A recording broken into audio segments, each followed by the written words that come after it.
In Highlight, you now have the ability to recognize and send highlights to your students. When you first log in, you will always be brought to the recognition page where you can send highlights to your fellow colleagues and school staff members. But now you'll notice this student button in the upper right-hand corner. If you click this button, you will be brought to a very similar recognition form, but you can now send a highlight to one of your students. Before you can start highlighting your students, you'll see this error message because you need to provide the display name that you want your students to see when you've sent them a highlight.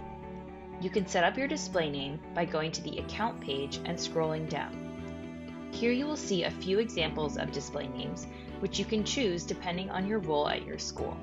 Jessica Day is known as Miss Day to her students, so she will enter that and click Save. Now we can go back to the recognition form, click Students, and send a highlight. You can search for a student by typing their name in the dropdown.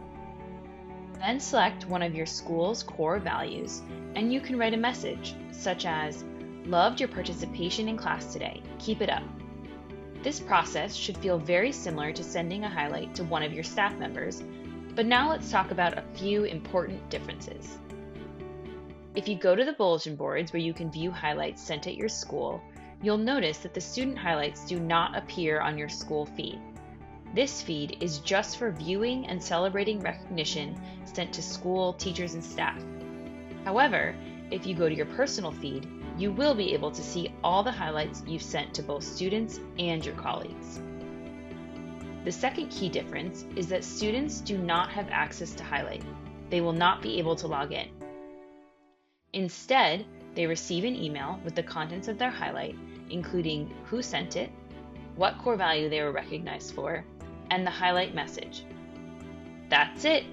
Happy highlighting, and remember, if you ever need help or have a question, please reach out to us at support@highlightedu.com.